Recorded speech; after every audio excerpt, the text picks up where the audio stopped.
About it earlier tonight. Tell us how your business started and where you got the courage to start.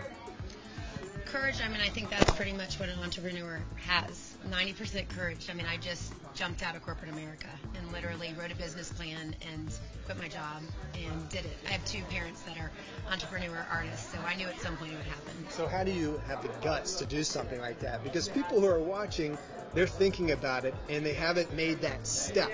So how do you do that?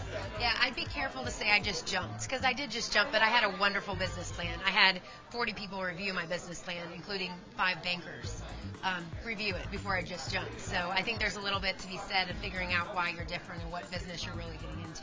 What advice do you have for people to get funding, to create it, make it happen? Make sure you know why you're different. Everyone out there wants to have a boutique. Not everybody, but a lot of women want to have a boutique. So why are you different than the one that's down the street? And you can come up with a good answer, and a banker believes you, someone on the money side believes you. I think then you have that common ground. On the panel, we talked about social media. How are you using it? And you see this explosion with Pinterest. Yeah, we use it on a daily basis, and we can't even have lunch at Fab'rik without us taking a picture of us having lunch. Someone seems to care, so we're taking a picture of everything. And Pinterest, it's pretty things, so we sell pretty things, so we're putting pretty things up on Pinterest on a daily basis. You have 8 franchises. How do you grow it from 8?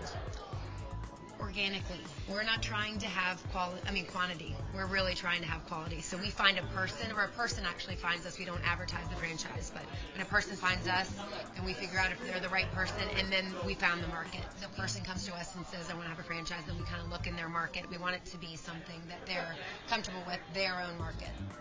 Share the story that you talked about earlier about Facebook and what one of your employees did and how you really need to be passionate to make really big things occur.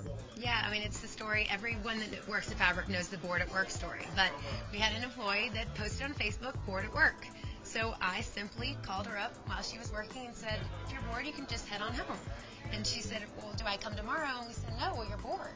She said, am I getting fired because I was on Facebook? Because we're not allowed to be on Facebook at work, which is kind of ironic. But I said, no, it's because you were bored at work. And it's my dad. I was 5 years old, and he started telling me, if you love what you do, you'll never work another day in your life, which I thought was completely ridiculous, just dad talk, and now I get it. So if you love it, it's not work, and I can't ever imagine being bored at work. What advice do you have for our viewers out there, and those budding entrepreneurs, and growing their business? First of all, before the growing part, if you're not doing it, do it. If you're not doing what you love, we live once, in my opinion, and you just need to be doing it. And if you want to grow it, talk to people.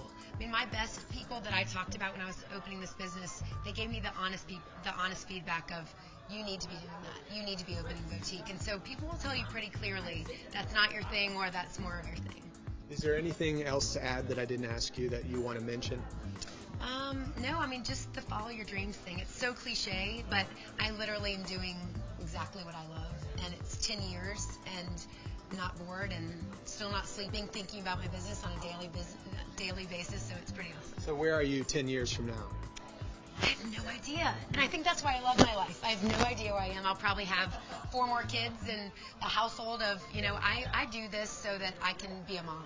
That's my first passion. So I don't have a 9-to-5 job. I can work when, my life allows me to. So who knows where I'm going to be. But what about the stress involved in making sure that you hire the right people and that those people are running your business the way that you want it run? It's true, because me leading the business makes them in there.